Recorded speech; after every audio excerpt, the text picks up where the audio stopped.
What's up, Internet? Trevor Starkey here from TrevorTrove.com, back for day 3 of my E3 predictions for 2016. Day 3 here now means we are at Microsoft, so let's go ahead and look at my 5 predictions for what Microsoft is going to do at their press conference this year. Number 1, Gears of War kicks off the show with gameplay and a trailer focused on the 3 main characters. It is still unfathomably dark. Last year we got the first good look at the new Gears of War. Gameplay trailer was focused on the son of Marcus Phoenix last year, but it was really hard to see because the whole thing was set at night and it was really dark. And I remember sitting there watching like, okay, I can't do anything to adjust my screen, so this is annoying. Boo. But the developers have since come out and said that it's basically the whole game takes place over the course of an evening, I guess. Kind of a night in hell for these characters, so I don't think we're going to get too much in the way of, like, brightness. So, yeah, I think it'll still be pretty dark. And I think they're going to pull a bit of a Captain America Civil War trailer and show us Marcus Phoenix at the tail end, kind of give a little button for the trailer. You know, the son walks up to him and says, "Hey, Dad," or something like that. I don't know. Something cheesy. I can't really speak to Gears of War. It's admittedly not a series I've played, but I know it's big and I know it's important, and I know Marcus Phoenix is awesome, played by the awesome John DiMaggio, so I hope he makes a reappearance in the game. And I also think they'll kind of end saying that there's going to be another multiplayer beta sometime between now and launch. Number 2, the Xbox Slim is announced for the holiday season this year at $299, and the Xbox 1.5 gets announced for 2017 as a 2 terabyte system with more power and costing $399 for next year. So following the excitement of kicking off with Gears of War 4, if that's how things play out, I think Phil Spencer's going to come out in a franchise t-shirt. My guess this time out is Banjo-Kazooie.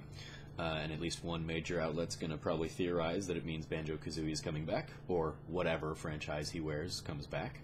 You know, if I want to play the, like, fractions of points prediction game. And I think he'll come out after the Gears of War intro to formally reveal the rumored consoles that have been hitting the news the last few months. So I think this will be the first of 2 spiels in the day that we'll get kind of saying, well, you know, technology is changing at a faster pace than ever, and so that means we want to keep up in the console market and provide our customers with the best, newest technology as we can. So I think the perks of that rapid growth, the second of those speeches is, of course, going to happen at the PlayStation conference that night. So the perks of the rapid growth mean lower prices. So the Slim gets unveiled at the $299 price point. Now, that matches the price drop that just happened like a week and a half ago down to the normal $299 price. And I think that's probably making way to clear out the last of the existing normal Xbox Ones that are still on the market. So they're probably taking a bit more of a hit on those in order to prepare the audience base for the $299 price point in the new Xbox Slim model. But you're also going to have a ton of holiday sales, I'm sure. So I'm sure people will be offering it either for $249 or $299. But you're also getting like 2 or 3 games come the holiday season. So that's what I think will happen with the Xbox Slim, and then of course the Xbox 1.5, a rumored more powerful system. I think they'll come out hitting, saying that, you know, now we can provide you a system that's way more powerful than the ones that we launched with 2.5 years ago, but for the same price. So you can get it for $399 starting in, and I'm guessing starting in March. Gives them kind of a little 9-month turnaround, and it also positions them to kind of compete with Nintendo in the NX next year.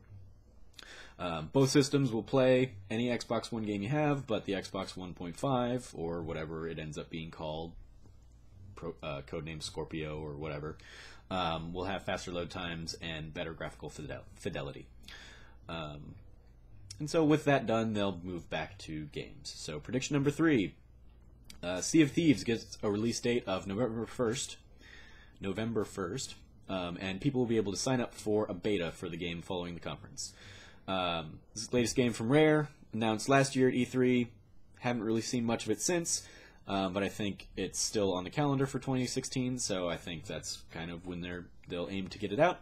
I think at the conference we'll see some kind of on-stage multiplayer demo, possibly some sort of thrilling pirate ship battle between multiple players, and then they'll end the demo with the release date and telling people who are there at E3 that they can play it on the show floor, and then people that are watching live or watching from home can sign up for a beta in, I'm guessing, July, to kind of test the waters, as it were.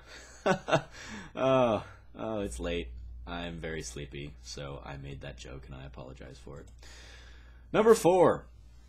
HoloLens multiplayer Minecraft showcase. One of the big standout moments for me personally last year was the fact that Microsoft was finally able to make augmented reality or virtual reality interesting to watch when you're not just experiencing it. That's been one of the biggest problems that VR has had marketing itself, is it's something that you kind of had to try yourself to believe. And last year they had this great special camera that they had set up that basically treated the camera like it was wearing a HoloLens, so it could see, and thereby everybody else who was watching could see what the guy who was playing Minecraft with his HoloLens could see on stage. So I think they'll try and top that from last year by bringing out no fewer than 4 people to play in a shared HoloLens Minecraft world. Maybe they'll build a house around this Minecraft thing that's on a table and zooming in and zooming out and doing whatever they're doing. I don't really play Minecraft, so but I think I've seen people building houses. That's a thing. That's a Minecraft thing, right? Yeah. And of course, much like they did last year, I think they'll blow stuff up too. They'll have some dynamite down in a cavern or something and just tap it and blow up some bricks. Number 5. Summer of Arcade returns, featuring games like Below, Adrift, Inside, and the big gets, Undertale and Stardew Valley. People have been clamoring for Xbox Summer of Arcade to come back for years now, and I think with a lot of that that kind of lineup, I think the potential is there to really kind of reignite that marketing campaign. You've got Below from Capybara Games, with a nice long history of Summer Arcade themselves. You've got Adrift, which is already on Windows and is slated for Xbox and PlayStation coming out later in the year. Inside is the follow-up to Limbo, which is already announced for Xbox. We haven't really seen too much of that since maybe even last year's E3. And then Undertale and Stardew Valley seem, given their extraordinary success on PC last year, or in the last year, Stardew Valley came out this year, they seem like they're easy pickings for both. I imagine Sony and Microsoft have both been courting them to get them on their E3 stages and say, and coming to our system, Stardew Valley or Undertale. And I think in the position that Microsoft's in, they might be willing to throw a little bit more money their way to try and woo those developers over. Stardew Valley has already said that their console ports are in the works, so it wouldn't surprise me if Microsoft threw a handful of cash at these guys in an effort to kind of get some sort of console exclusivity deal going for not a permanent one, but like a timed, for 3 months you can only play it on Xbox or something like that. Because I imagine we'll see both of those games on PlayStation eventually as well. So those are my 5 predictions for the Microsoft conference. I think possibly, especially with those last couple, some of my most crazy to date. So we'll see if any of them come to pass come 9:30 a.m. Pacific time on Monday morning. Awesome. Great way to kick off the work week. Yay. As always, let me know your predictions in the comments below, and if you want to read the full full predictions write-up that I put together for this, you can always check it out at trevortrove.com. Thanks for watching. Now awkwardly watch as I click away to end the video.